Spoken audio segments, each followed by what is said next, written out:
So, uh, on the second hour, I do have, a friend. There's a guy that's going to be doing a segment regularly on the show. His name is Dino Reynolds. He's a gun advocate. And on the second hour, he's going to come on and do a report about the current news on that cause. And I have a feeling that he probably, I mean, he's really good. He used to, we knew each other like years ago. We did extra work as actors back in like, yeah. So he's the one who designed the stuff. So he's gonna stay with us like the rest of the second hour. And he'd be really good to just interject in the conversation too. I feel like he might have a lot to say about the subject matter. Of course. I'm also friends with a open carry activist by the name, he goes by Rogue Reflections on YouTube. Yeah. And yeah, the Department of Homeland Security actually pulled a gun on him while he was doing an open carry activist type thing. I might mention Rogue. I don't know. See how the conversation flows. But yeah, okay, that's cool. Yeah, I think anything that you want to add to it. I mean, I believe that there's kind of, I asked you about that information, before when I was doing that one monologue for the trial for Viana Haju, and you gave me all the information about how everything was becoming militarized, and they've got all this ammo, and yet they're constraining us from being able to have guns and to be protected. Well, So the only really interesting. I really think it's very interesting the psychology of when the state decides to try to grab guns. Like for instance, when the Branch Davidian compound was attacked in like 1991 or 1992, the government, basically swept the government and the media basically swept the body count, um, where all the children were killed, under the rug. But if that was just like a random shooting, if the government wasn't committing the acts of violence, there would have been like this big media blitz about how we need to get rid of the guns. So if the government kills people in America, there's absolutely no mass media campaign to like snatch the guns away from people. But if Americans kill Americans, then all of a sudden it's Armageddon. Like the mainstream just goes nuts for a few weeks just reporting about how guns are evil. I mean, if you look at prohibition throughout history, prohibition of anything hasn't worked historically. All it really does is embolden organized crime, because the price for the for the good or the commodities that the government says people can't have, then that all of a sudden goes up to the roof, so it becomes very lucrative for organized crime to work with it. I mean, just think about the prohibition of alcohol in the 1920s, right? Like that's one of the reasons why the mob became so pervasive and so powerful in America, is because of prohibition. They basically handed the criminals a very lucrative enterprise. And the same thing would happen if they would, make guns illegal. Then all of a sudden the price of guns would go up to the roof, and then the criminal element would stand to make quite a bit more money. And that's just one of the reasons why I'm against prohibition of pretty much anything.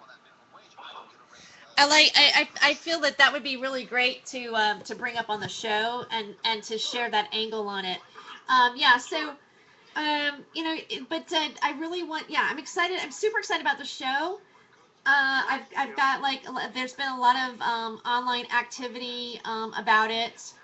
Last night I posted the GIC live stream of the event twice now. I checked the first post, which was a later night post, which doesn't get as many views, but it's over 1,000, and it had 25 likes on it, which is really good. And then I posted another one this morning, and it was just really getting lots of because it was in the morning and it was during the peak time. So I'll look at those stats later. But there's police accountability is something that's universal. Like it transcends things like party politics. You can be an anarchist or a libertarian or a social democrat or a or a Republican, and you're still going to be interested in police accountability because, well, unfortunately, this police state that we find ourselves in is affecting people across the party line. So that's one of the reasons for its popularity, and I'm happy for that. You know, I'm happy that it's something that can, make people, come together. I'm for anything that makes people come together for So, a common goal. me too. I am too. You know what? We're about to start. I'm going to give us the 2-minute mark on starting. Okay. I'm still, like, right now I'm listening to the other show going on. So once it goes to this commercial, then I'm going to call this, add the studio to the Skype. And then at that point you'll hear the show going on, and then we can't talk until we start. I will do a little bit of a monologue in the beginning, and then introduce you to the show. Ask me questions like conversationally, like what is Homeless Police Portland? When did you start? That kind of stuff. Absolutely. I mean, that I will do that. Perfect. Yeah. And I'm excited. I really want to, have our listeners know that, and follow all the work that you've, all the things that you've done, and it's going to be a great show. Sweet. Yeah, we're going to get everything. I've been actually really excited about this one. I'm really stoked. Well, it's always really great to see you. Ever since the Fight Church thing, I really enjoyed, having a conversation with you and all those other great people on stage. So, yeah. Well, the feeling is mutual. I mean, I also really enjoyed meeting you, and I'm super, and it's the first time I've ever, I don't know about you, but I've ever hybrided or connected activism to a radio show. So it's kind of an experiment in letting people know what's going on. And hey, guess what? Tomorrow you can actually watch it. Yeah. And so it's great to integrate the multimedia stuff. It's important. Yeah. Yeah. I got a nice compliment on the blog from the webmaster on the Liberty Beacon, and so he said everything looked great so far. So I'm excited about that as well, because I thought I'm always worried about what I'm doing and going, is this going to be will it be too wild or unacceptable for people? I don't know. Probably that's just a really irrational fear, but it's happened before. I mean, it's good. We are our own worst critics, and that's the thing. Like I'll do a video and I think, oh my god, I sounded like an idiot, and then other people will watch the same video and go, I didn't even notice. Because we scrutinize ourselves, unfortunately, as human beings, way too much. Right. The show's actually running over a little bit. Yeah. That means you should be a hog and run over a little bit. Oh, no. I'm wrong. I miscalculated. They actually stop at 2 minutes to the hour. Oh. Okay. I think. I thought. I can't remember, actually. Should be ending pretty soon, though. Now I think it's a couple minutes.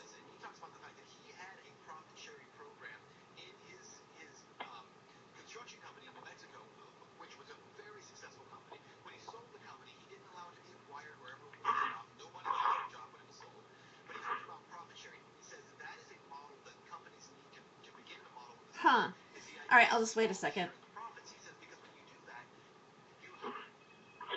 Okay, here we go. It's gonna start here pretty soon. Here in a minute. Okay, now I'm gonna add them to the call.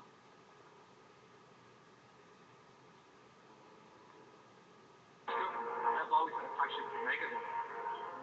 So negative regions of being in many places. They don't say places.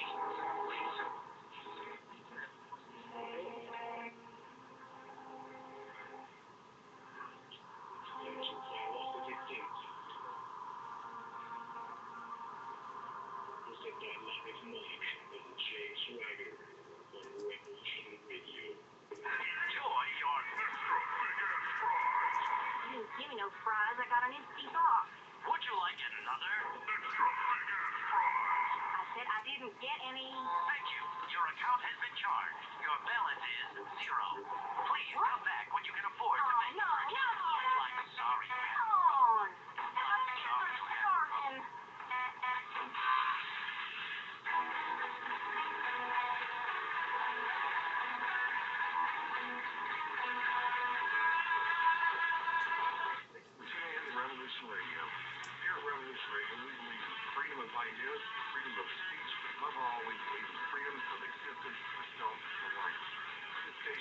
listener supported is a fundraising promotion by having gas free gift for a $100 donation.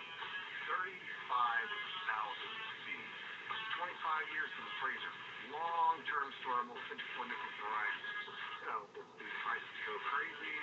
Good hits the fan, or you just want to save tons of money every year by creating your own food like I do. Grab our Steak Pack Special. Just look at the banner on the homepage at freedomslips.com. Don't be a statistic. Don't be part of the problem. Be part of the solution. We need as humans to start taking care of ourselves and not dependent on the mega corps to provide unhealthy, nasty food. Included in this package is also a DVD with 900 survival and off-road living documents and the offline home canning how to do everything website all on the DVD.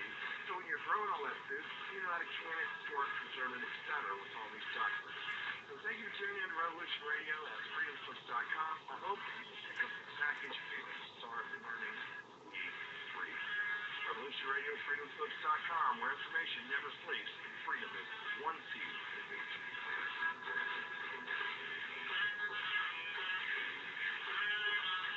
What are we doing live? It goes to the country.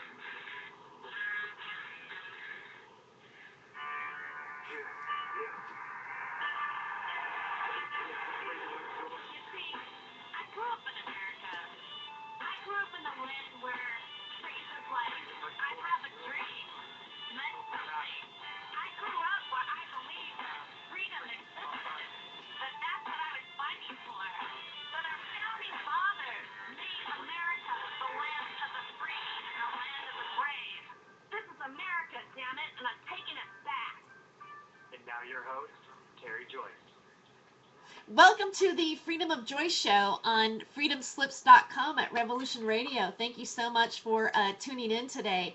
And I'm super excited about this show. I've been waiting to have the guest that I have today to be on for quite a while. And I'm super excited to have him. But before that, I just want to mention that Revolution Radio is listener supported.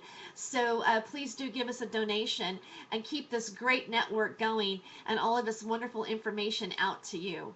I'd like to thank the people. I'd like to say hi. I'd like to say hi to everybody that's in the chat line. I'm there as well. And please do ask a question to our guest or make comments on the show.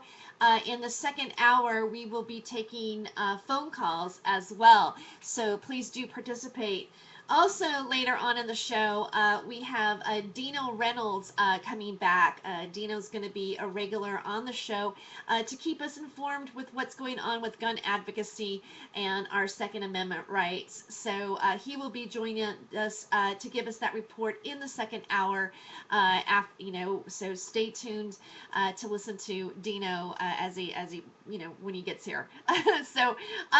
So today, the guest that I have is he is actually from Film the Police Portland, and he spears a group and they go out and they film the police on what they're doing. I feel that there's a lot of people that are concerned about how the police are treating people.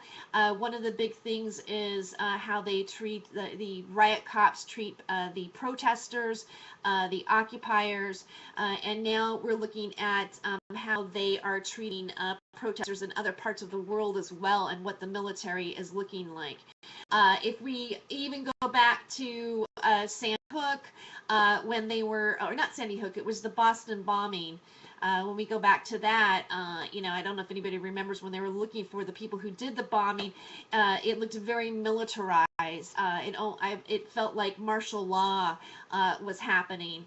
And there are a lot of people that are concerned that, that the police are actually abusive to people, or perhaps they are psychologically necessarily, they're profiled to be people who don't have any compassion for others. They've been trained from the military on up to disassociate and to have no problem with beating or killing people. And so this is there's a lot of my guest has formed a group that that goes out, and he's diligent, and he films on a regular basis. It's like every Saturday he goes and he takes footage of what he sees around him. I always love to watch his postings. I also have gone out and filmed and taken footage with him. I did that one night. I'm not as dedicated in his mission, because I'm doing a show and all that kind of stuff. But I certainly want to get his work and information out to the listeners, and to let's explore what is really happening with our police. In previous shows, I have mentioned, because of my guest's video, I have mentioned that the police have not been treating the homeless very well in Portland. And there was a specific video that I watched where the police were giving a ticket to a homeless guy because he had a tarp over him, and the tarp was considered a public structure, and it was considered a structure, and you needed a permit to have it there, and if you were going to have it on public property. And honestly, there were some moments in it where it kind of made me laugh, because I go, what is this, like a Saturday Night Live bit? Like, this is ridiculous. Like it's almost like twisting any situation and going, yeah, well, this is considered a structure, well, if it was a burlap sack, it really wouldn't be considered a structure, but the fact that it's tarp and it's got a plastic in it, which is used as an industrial material. I mean, I don't know, I'm just making this up, but it's like, could a blanket, I mean, how is the tarp really any different than having it be a blanket? I don't really understand. And the fact that a cop can take a piece of paper and waste it, and waste his time to like give a ticket to a man who doesn't have $1 in his pocket.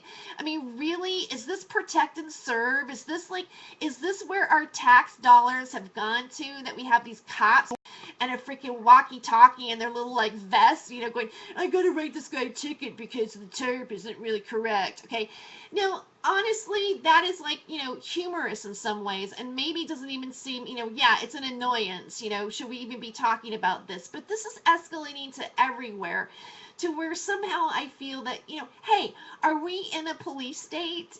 Is our rights becoming more and more constricted? And this is the reason why I want to have our guest here, and the reason why I'm bringing this topic up to the forefront, and get this information out. One of the things that I feel is like how, I mean, I feel that we're almost like, we've been socially engineered by, television. Like, remember the Andy Griffith show, hey, Paul, everything's all so innocent, and, Barney Fife is like, fumbling with his guns, and, we watch all these, cop shows, Hawaii Five-O, and, Lethal Weapon movies, and how like cops are just, some of them are just freaking heroes. They're just, they're here to save you against the bad guy.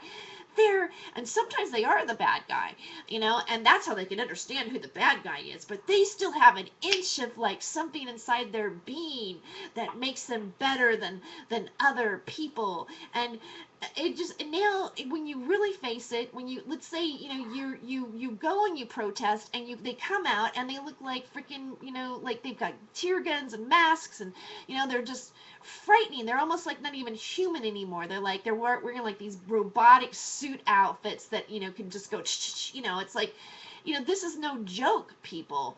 I mean, like if you, to look at a cop and go, hey, can you help me? Hey, save my dog in the tree. They probably go, does your dog have a permit to be in the tree? Not that my dog would be in the tree. That's probably going to be my cat that would be in the tree. But, it seems like there's not that police officer. Like, I don't see very often, where a police officer goes, hey, I really care about humanity. You know what? I know that they're out there, because I don't want to like just say, I know that they're out there. And I'm sure Mike has seen them before. I've had some really good cop moments. I mean, they were sensitive enough to go, hey, are your handcuffs on too tight? And I thought that cop was sensitive. Actually, one time I had a cop, like I've had a few run-ins with cops. One time I got arrested because I had a broken tail light. Well, that wasn't really it. I mean, I had gotten a ticket for the broken tail light, and then I didn't, pay the ticket, and then I got pulled over, and I had a warrant. And this is a really, really long time ago. But, I got out, and, the cop arrested me, and then he came into my restaurant and asked me out on a date. And I went out with him because I wanted to know what it would be like to go out with somebody who had arrested you. Because I figured that's probably a once in a time. Hopefully, that's just a once in a lifetime happening. So anyway, I digress. I'm sure that I don't want to make sure that that we are not all horrible human beings and there's a black and white side between us. I realize that some people that are working in, with the Federal Reserve, no, I just say the Federal Reserve, I didn't mean to say that, with the feds, or the Federal Reserve, the Fed, anything, anybody who's working with those people, may actually be nice people within the system of what they're working for. And, maybe the RoboCop on the other end of the protest that's holding a taser at me is having a moment where he's like, why am I doing this? And, and what's really going on with people and humanity. And so I always believe that there's that situation going on as well, and that maybe if both sides of us could look at each other from the other side of the fence and go, you know what, I think maybe there's a different solution here. And actually, I have a caller right now that I'm going to decline on my Skype, just so you know. So as we go on, I do want to introduce our guest to the show, and I'm very excited to have him here. He is the founder of Film the Police Portland, and I'd like to welcome Mike Smith. Hi. Hi. Hi, Terry. Good. How are you? I'm great. It's a great morning. I got my tea and I have my donut holes and I'm ready to do the show. Oh, you've got donut holes. Oh yeah. Oh, I love donut holes because it actually it doesn't make, you don't have to make such a commitment. You're like, well, I'm not really totally ruining my diet. I'm just having this little tiny hole right now. Right. It's too bad I have a big box of them. Oh, that's the problem. You have more than one. So yeah, you mentioned a lot of stuff on your monologue that got me thinking. A lot of things that I wanted to touch on. You mentioned the Boston bombing aftermath and how the police basically implemented a miniature version of martial law. Literally, it was something like 500,000 people were searched in their homes. They drove armored personnel carriers into the front of people's houses, pointed machine guns into their windows and at their front door, and ran everyone out of their houses like criminals. They screamed at them. They opened their door. They had the people run outside and line up in single file lines out on their streets. Like, you can watch the videos on YouTube about this, and that is martial law. I see our country as we are definitely a police state. There's what I like to call a floating or soft version of martial law going on. And what I mean by that is, we have all our rights, and they say that you're free, and, you can walk about and do what you want. And isn't it awesome that you don't live in a third world country where you have to worry about food security and whatnot? But what they don't tell you is that at any given time, the federal government can set up a small little miniature version of martial law in any state or country or county they want to, and then when the quote-unquote crisis is over, then all of a sudden they give us back our privileges instead of freedoms and liberties. Actually, our constitutional republic has to do with liberty, and inalienable rights. But government is trying to condition us over time to believe that our rights are privileges granted to us by the government. And it has to do with the way that they mess with how we perceive what our rights are. And that's done through mass media. It's done by the way that politicians speak on TV. It's done by a myriad of ways. But I just find it flabbergasting how people will just sit back and take it and keep taking it. And I'm fascinated by the mechanisms, how I think our psychology is slowly being incrementally conditioned to accept this police state. And one of the things that's allowing us to acquiesce to this tyranny is the fact that they only do it for a short period of time. It's only temporary. You know, if you read through history, starting back with ancient Rome, you know, when a general would try to take over the whole country, he would say, "Oh, it's just a temporary measure until we restore order." Well, that's how it's been done throughout history. So I'm very concerned with how we just kind of, well, honestly, bend over and take it. Yeah. No, it is, and but isn't that? I mean, if you think about what is making us docile like that, and again, I go back to when I my theory is, and I don't think I'm the only person that has this theory, is that it does have to do with we've been trained. We've been watching all of these shows that give these heroic cop stories to us, and then we grow up dreaming of emulating it and enacting them in our real life. It's kind of my theory. And then of course we have our fluoride going in our water and everything else that we could possibly distract ourselves and think. I mean, how often are we trained to be submissive, to bow down to authority? It's not as popular to just speak out your mind or say, hey, that's not cool, or I'm going to march and do something about this. You know, I feel sometimes even from my own peers or people that I know or family or whatever, they're like, well, what's wrong with you? Why can't you just be over here and be quiet and, sit down? And why do you have to ruin Christmas? you know? Yeah, it's when we worship the tree of consumption and give the retail establishments their shot in the arm that they desperately need to continue our consumer culture marching forward. I mean, how dare you interrupt our ritual of consumption? I mean, I totally understand. Um, you know, you want to talk about conditioning? It even goes back further than when we start picking a favorite TV show, when we get, it starts in grammar school when we're little kids. Allow me to give an example. Everything in school has to do with exact timing. There's a little bit in one of William S. Burroughs' poems that I really like, and he says that control needs time for what it kills to grow in. So as time marches forward, that's all we really have is time. Time is money. Have you ever heard this expression, time is money? So when you're in school, every bit of your life for that 12-hour period when you're in school is time, and it's time to bells. So you're being conditioned to be incrementally controlled the whole time you're in school. It's actually also very Pavlovian. And the way our school system works in America is it overemphasizes on rote memorization, and it plays down the need for conceptual, creative evolution of your mind. All you do in school is memorize, memorize, memorize, and then cough it up.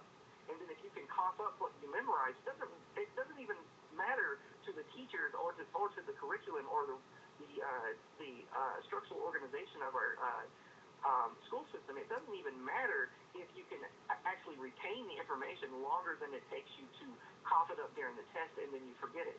So it's teaching you over time to memorize something, cough it up, and get a positive reinforcement. The teacher goes, "Oh, good, you memorized the thing," but they want you to forget it. They want you. So we're being taught incrementally in school from the time that we're small children to absorb information and then forget it. Absorb information and then forget it. Kind of like when you're watching a TV commercial about a world event. I mean, a news story. I mean, well, sometimes they masquerade as the same thing. But when you're watching the news, they want you to be stimulated and incited emotionally by the news story, but then they want you to forget it. They don't want an informed, intelligent public that can actually conceptualize ideas and see patterns. They don't want us to see the bigger picture. They want us to see the smaller one.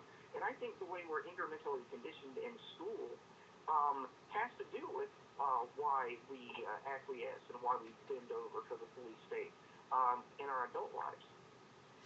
Yeah, I agree with you. Now, I wanted to ask you, Mike, or I do want to ask you, is how did you get started doing Film the Police Portland? Okay, sure. About a year ago, one of my good friends from Occupy Portland, whom also works in the media, her name's Carrie R. Medina, and I actually co-founded Film the Police Portland. Well, she was unfortunately she was on our mass transit, and she noticed a black kid. He was about 15 or 16, I believe, and he was prostrate on the ground on his face, and there was cops standing over him. So she got off the bus and she started filming. She was about 60, 70 feet away, something like that. And what Carrie does is she's a live streamer, and that's a tactic that we developed pretty much, refined it really well during Occupy. People all in states and in cities all across the country started live streaming. And what live streaming is well, it's what you're doing right now. Yes. The footage is being simultaneously archived on the internet. So if you're live streaming a police encounter, no matter what the police do, they can take your camera. It doesn't matter because it's still going to get archived. So it acts as a deterrent for police to mess with the people filming. But she started filming this event, and the cop walked, at least 60 feet away from the encounter and twisted her arm and snatched the camera from her. This story went on CNN, because the Supreme Court has ruled numerous times that we have a First Amendment right to film. It's considered free speech, and it's considered part of the press to film public officials when they're working. Now, it turns out that this kid, was a litter suspect. So these police grabbed this teenage boy and shoved him on the ground, put him face down on the ground because he was littering, and they snatched the camera away from her. Well, she contacted friends on social media, and it really pissed me off, quite frankly. I was enraged that my friend would have her arm twisted back behind her and hurt. Carrie's not a big girl. I mean, she's average size. And this cop was, your average cop. 6 foot, 200 pounds or whatever. And it really, really angered me. So Carrie and I sat down and said, hey, let's start a group that films and monitors police activity, because when you're filming them, it keeps them honest. And we went from there. We contacted a few friends on Facebook, and we founded FTP Portland. And the idea is to go out on the weekends in teams of two. We have police scanner apps where you can actually listen to the police scanners on your cell phones or on your iPad or whatever device you have. So we listen to the scanners, and we go out in teams of two on Saturday night, and we film and monitor the police and then upload it to the interweb. And frankly, I've learned a lot about policing, about both sides of the perceptual the gap here, from the police's perspective and from ours, from doing this for about a year. And I really think that it acts as a deterrent for violence on both sides. I've seen cops completely calm down after turning the camera on them. I've seen, no one wants to be scrutinized, and no one wants to be scrutinized when they're doing something that they perceive to be wrong. And I think that's the value of citizens filming, And unfortunately, we can't trust the state to do it. We can't trust the government to be in charge of the monitoring, because they failed numerous times, no matter what country you want to talk about. I mean, it's just crazy. Like, when you put that power of the camera into the hands of a few, the potentiality for tyranny to be manifested out of the use of that technology is increased. But if it's decentralized, where you have hundreds of thousands of video activists, as opposed to just the government being in charge of the CCTV cameras, it's decentralized.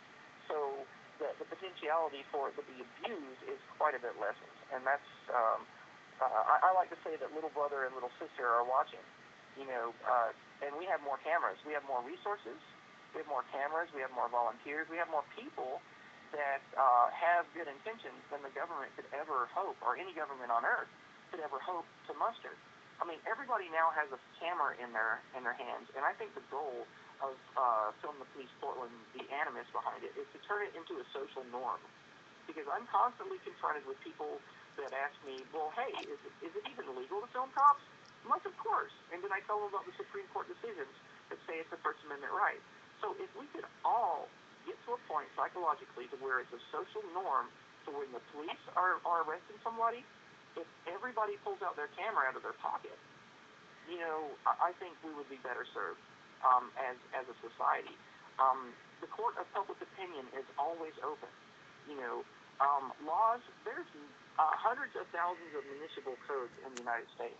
And the only reason that people, in my humble opinion, the only reason that people even obey the law, period, is not from some sense of moral altruism. It's because of consent. You know, it has to do with people's perception. You know, if all the laws were enforced, no one would be allowed to leave their house because there's so many laws that you would just, you'd be arrested once you step off your front porch. So it's really about consent and media and people's perception. That's where society is controlled. It has to do with what we find to be a social norm. And like I said, the court of public opinion is always open. So no matter what happens, if the police get a paid vacation for beating somebody, you know, and there's no real legal repercussions, if the video goes viral, you know, that has the opportunity to cause substantive social change in our society. Because the more people that see it, it gets people to actually talk about the issue and logic it out in their heads. That's the biggest danger to the state. They don't want an informed public. They do not want people that have the ability to connect the dots, to see the patterns of society.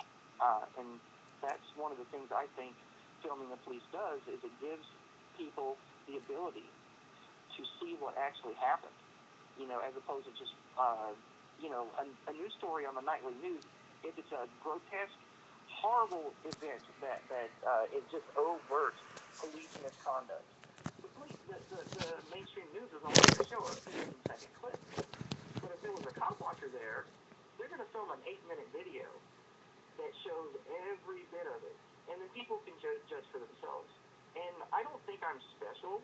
Really, there's, if you go to copblock.org, that's a group that has literally hundreds of chapters around the country. You can go to their map and look at little blue dots where there's cities of cop watchers. The earliest cop watching organization I can think of that does what I do in the United States started in California, and it's called Cop Watch. And they started just after the Rodney King beating in the 90s. And they pretty much pioneered this stuff. So if you're interested in police accountability, or if you're you know, excited by what I'm talking about, I need you to Google Cop Block and the name of the city you live in, or I need you to Google Cop Watch in the name of the city you live in. And there's probably already people doing what we are doing at Film the Police Portland in your city. You know, and it's very empowering also. You feel like a monitor. You feel like when you're filming the police interact with the public, it's very empowering, because then all of a sudden you're actually causing substantive change in your community based on just turning the camera on. It's a great feeling. You know what? It is a great feeling. I mean, I did go out and do it with you, and you know, also we are going to take a break here pretty soon. But as I am speaking about what's going on, there's a big event happening on Saturday, and we're going to be marching in Portland, and just, you know, and if you want to read about it, you could go to my blog at freedomofjoyce.net. It's pretty exciting. We're actually going to live stream the protest on the Global Illumination Council's website from my cell phone. Speaking of like how all this live streaming is going on, and you can document that. And by the way, I do want to get more into that conversation after we do take our break. But I want to mention Cops Block actually made a comment on the post. Isn't that cool?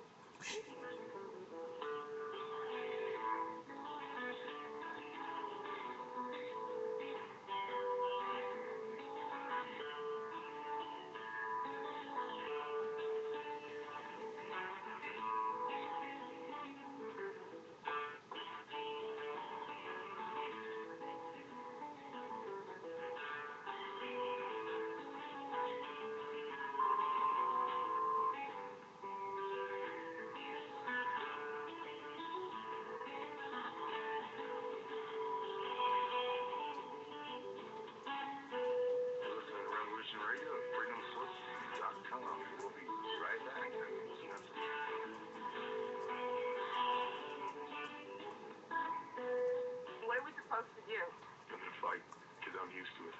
The rest of you are going to have a tougher choice. And look, I didn't want to sell it to you. It's too ugly for that. As ugly as it's hard. But when you're fighting in your own backyard, you're fighting for your family. It all hurts a little less and it makes a little more sense. But for us, this is our home. Even the tiniest breeze can drive a big dog crazy.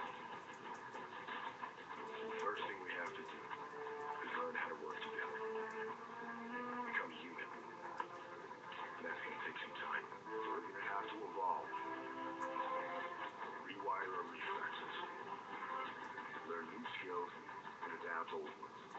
So we'll find people we can trust. Friends with their ears to the ground who can help us get the things we need to fight back. Watch what we do. Study their tactics. They'll let you. The more we know, the easier it will be to hurt them. But we need to be smart. And we need to be patient. Hit them on our terms. When we're good and ready. We inherited our freedom. Now it's up to all of us to fight for it. Revolution Radio at freedomslips.com, where the fight begins and information never sleeps.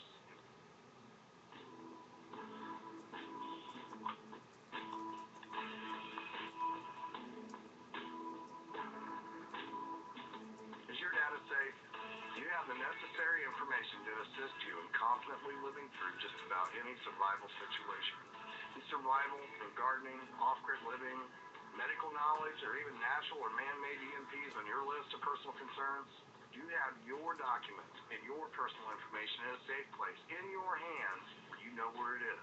Well, check out our preloaded EMP-proof thumb drive. Over 3 gigs of survival documents and how-tos, plus USDA offline food preservation website, and much, much more, including a surprise bonus we just can't tell you about. With plenty of room left over to store your most important documents. Imagine if a megavirus or computer failure took out your bank, or all the banks for that matter. Are your banking records safe in your hands? So when they get things fixed and repaired, you can say, hey, look, this is what I had. You have it, I want it back. Is your personal data safe? Family records, addresses, phone numbers? Well, squeeze on over to freedomslips.com. Yes, that's www.freedomslips.com. Click the banner on the homepage for the EMP-proof bullet drive to get the full scoop of everything that we offer. So, folks, keep your data safe for your peace of mind. Revolution Radio, freedomslips.com. You don't need to expect us. We're already here.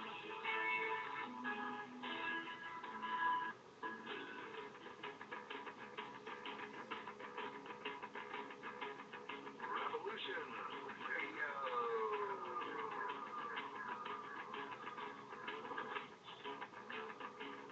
You're listening to Revolution Radio, freedomslips.com, 100% listener-supported radio, and now we return you to your host.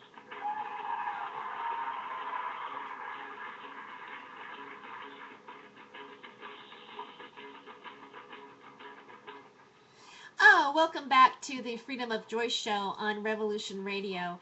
And again, a reminder that we are listener supported, and so please do give us a donation. Keep us going. Go onto the website at freedomslips.com. There's also a lot of special gifts that you get as well with certain donations, and check them out. They're very useful, and so we say we say thank you for keeping us out there and on the air. So thank you very much. With me is my guest, Mike Smith from Film the Police Portland, and also tomorrow, we were just saying before the break, there's going to be a huge, I say it's huge, a huge protest. It's actually the International Day Against Police Brutality, and it will be live streamed on the Global Illumination Council's website.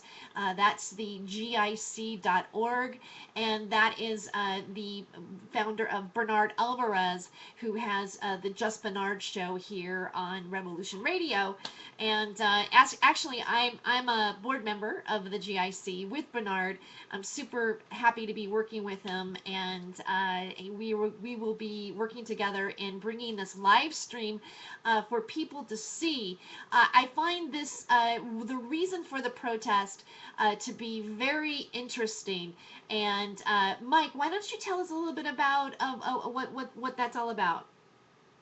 Sure. And to be perfectly honest, there is 3 marches going on. Uh, Two of them tomorrow in Portland are about police accountability on international, the International Against Police Brutality Day. So I don't know how big this particular event's going to be. I know there's over 50 people that are going to show because of Facebook. So it might be a small event, just to let your listeners know. And basically, it's a march and a rally on international awareness for Police Brutality Day. And it's when people come together once a year and express their disdain for how their police are treating them. And depending on your community, that would reflect the spirit of the event. Like Oakland, is probably going to be quite a bit more lively than Portland, just because that's a more of a violent city than Portland, or someplace like in the South, like maybe. Why do you think that is? Why do you think it's a more violent city? I mean, why are more cities more violent than others? I'm no sociologist, but in my humble opinion, as a layperson that studies these kind of things, I could give you my opinion. I'd like to know. Sure. I've lived in Oakland, so I think I'm qualified to speak about the social political climate there. Anywhere where you have a large amount of poverty, you're going to get violence. Like anywhere you have, minority groups that have been segregated in a population, and this could be in any country. No country or nation is immune to this kind of thing. You will have higher crime rates.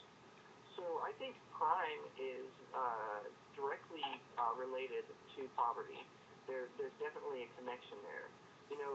There's a lovely book called The New Jim Crow that people could read. It's about the prison system and policing. There's also another wonderful organization that I would like to point your listeners to. It's called LEAP, Law Enforcement Against Prohibition.